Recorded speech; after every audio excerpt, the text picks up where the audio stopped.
बस ना आता. सर पहिल्या प्रथम तुम्हाला वाढदिवसाच्या हार्दिक शुभेच्छा. सर प्रश्न ऑलरेडी आम्ही बघत आलो आहे. In fact I am great fan of yours. तर मला प्रश्न विचारायचा एक मोठा प्रश्न आता हा जो चाललेला आहे तो कलकत्ता रेपबद्दल. असं वाटतं का ज्या प्रकारे आम्ही बघतोय सर माझं मन भरून आलं आहे. तरी मला विचारायचं तिथे असलं तर तुम्ही काय केलं असतं सर? मी त्याला भर चौकात तुम्ही यकीन नाही करणार एवढी भयंकर मी शिक्षा दिली असती की उभ्या आयुष्यामध्ये जगामध्ये असं कोणी कृत्य करू शकलं नसतं. आणि त्याचा मी एक छोटासा इन्सिडेन्स माटुंगाचा जो त्याने मुलींना स्पर्श केला होता तुम्ही इमॅजिन नाही करू शकणार. मी 2 दिवस त्याला काय काय केलं होतं. फक्त त्याचा एक छोटासा पार्ट दाखवला. पण जे आता त्याच्यावर जे पॉलिटिक्स चालू आहे त्याच्या व्यतिरिक्त जो गुन्हेगार आहे त्याला अशी शिक्षा मिळाली पाहिजे की माणूस झोपेमध्ये मेलेला माणूस पण परत पुन्हा असा कधी कृत्य करू शकणार नाही. एवढं कडकातलं कडक शासन पब्लिकच्या हवाली केलं पाहिजे.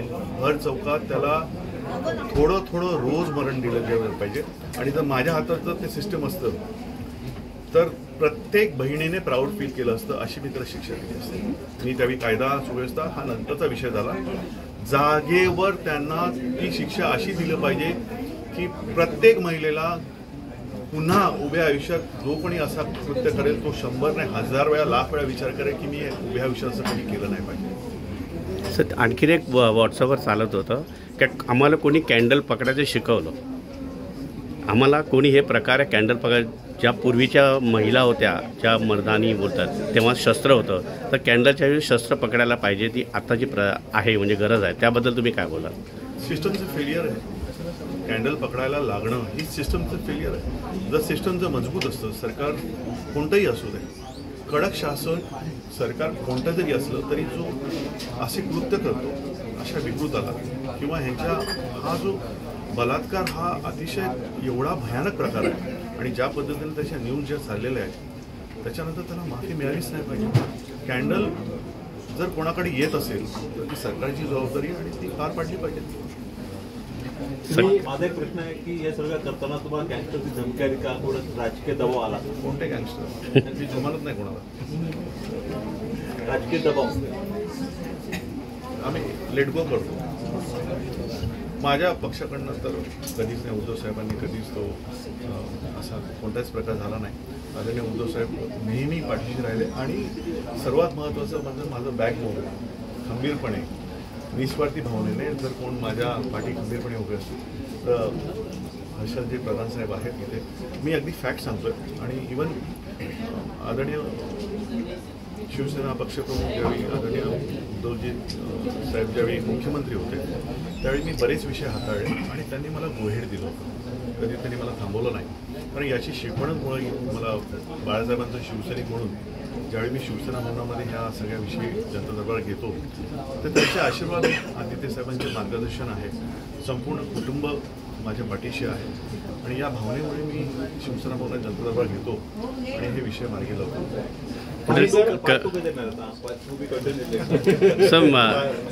सर मला आणखी एक मला असं विचारायचं आहे की तुम्ही इतक्या लोकांचे प्रश्न सोडवता आणि या डॉक्युमेंटरीमध्येही आम्हाला दिसलेले आहेत की वेगवेगळ्या पद्धतीने तुम्ही प्रश्न सोडवले आणि खूप महिलांचे मातांचे आशीर्वाद आणि तुम्हाला लाभलेले आहेत.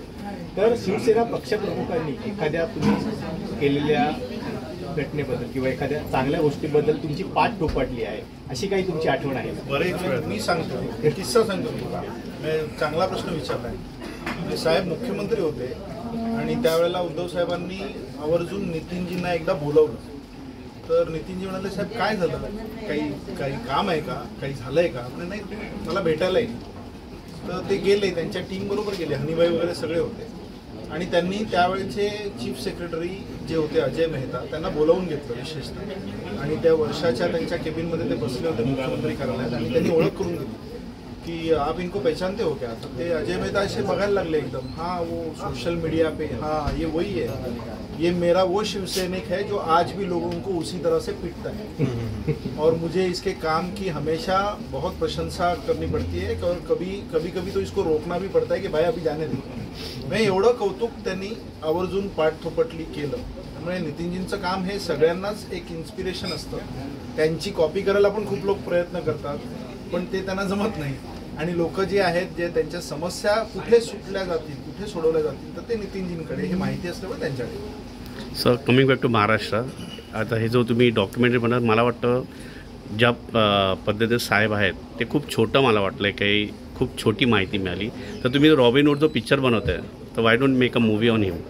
नाही, आम्ही प्रयत्न करतोय. बघा कसं आहे की आम्ही जनता दरबार जेव्हा आम्ही आमच्या मनामध्ये आली, तेव्हा मी जसं मगाशी म्हणालो की सचिन तेंडुलकरची जशी डॉक्युमेंटरी झाली तशी ही डॉक्युमेंटरी आम्ही तयार केली. मूळ ह्याची कॉन्सेप्ट जी आमच्या मनात आली होती ती जनता गॅरेज नावाचा एक सिनेमा आला होता. तो सिनेमा आम्ही बघितल्यावर मला असं वाटलं की अरे नितीन तर हे प्रत्यक्षात करतोय, म्हणजे ते सिनेमॅटिक होतं. त्याच्यामध्ये हिरो असतो, हिरोईन असते, मग तो जो हिरो थोडासा म्हातारा होतो, मग नवीन हिरो येतो, एक हिरोईन येते. तर ते सगळं म्हटलं ते जे करत होते की गॅरेजमध्ये लोकांचे प्रश्न सोडवणं, आणि मग त्याला ते फिल्मी तो टच दिला होता. पण आम्ही हे रोज दर आठवड्याला आम्ही हे अनुभवतोय की लोकांच्या समस्या तिकडे सोडवल्या जातात. आणि तुम्ही विचार करा की त्यांच्याकडे असलेली निगेटिव्हिटी जी आहे ती सगळी निगेटिव्हिटी हे यांच्यासमोर येऊन त्यांना प्रेझेंट करतात एका प्रकारे. ती निगेटिव्हिटी अंगावर घेणं, त्यांच्यासाठी लढणं. कोण कोणासाठी लढत असतात? तुम्हाला जर कोणी धोका दिला तर पोलीस म्हणतात आमचा काय संबंध? नवरा बायकोच्या भांडणामध्ये जर पोलीस स्टेशनमध्ये तुम्ही गेलात तर तुम्हाला सांगतात तुमचे प्रश्न तुम्ही मिटवा, इकडे येऊ नका.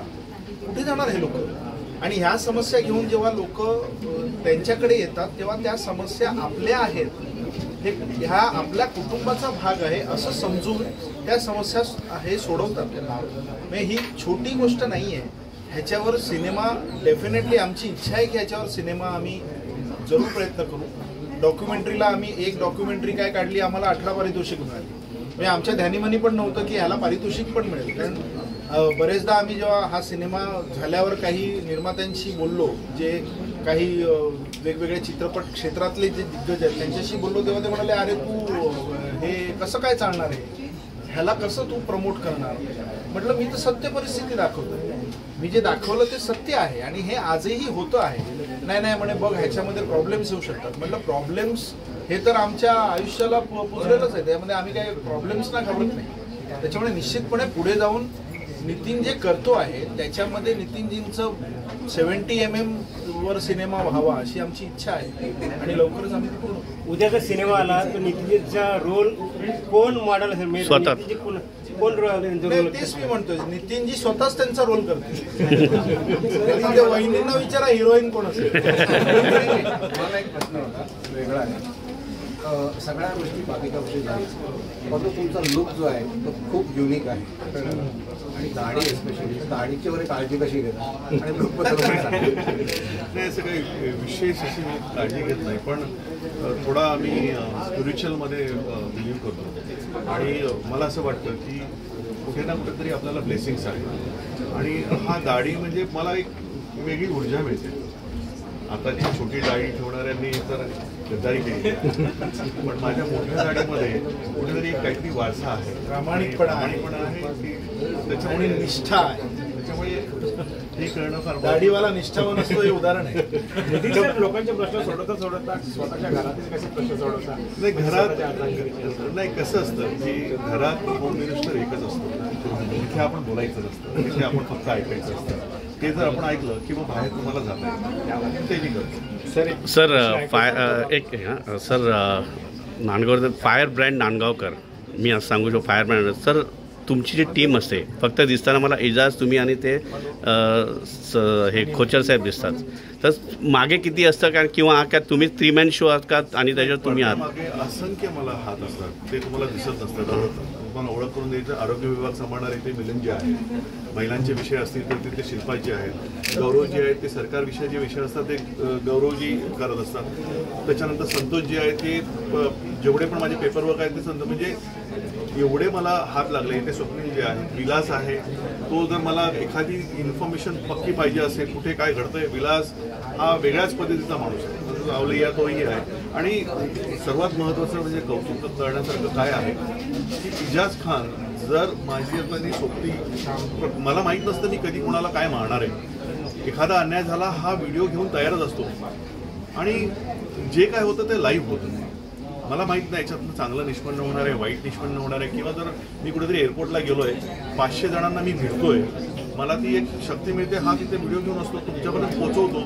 तर ह्याने जर ते पोहोचवलं नसतं तर मी एकटा काहीच करू शकत नाही. माझ्याबरोबर ती टीम आहे म्हणून मी आज जनता दरबार घेऊ शकतो. मी जर एकटा जर प्रवास करायला लागलो असतो तर मी इथे टिकलो नसतो. मला असंख्य लाखो माझे सोबती जे आहेत ते आहेतच आहेत, पण सर्वसामान्य जनतेचे जे ब्लेसिंग्स आहेत, त्यांचे जे अदृश्य जे मला आशीर्वाद आहेत, त्याच्यामुळे मी हा जनता दरबार आज घेऊ शकतो. तुम्ही एका सर राजकीय पक्षात काम करताय आणि असं बघायला मिळालेलं आहे की एखाद्या लहान कार्यकर्त्याची लोकप्रियता जास्त वाढली तर वरच्या फळीतल्या नेत्यांची असुरक्षितता वाढते. तर आता तुम्ही शिवसेनेत काम करताना तुमचा अनुभव कसा आहे?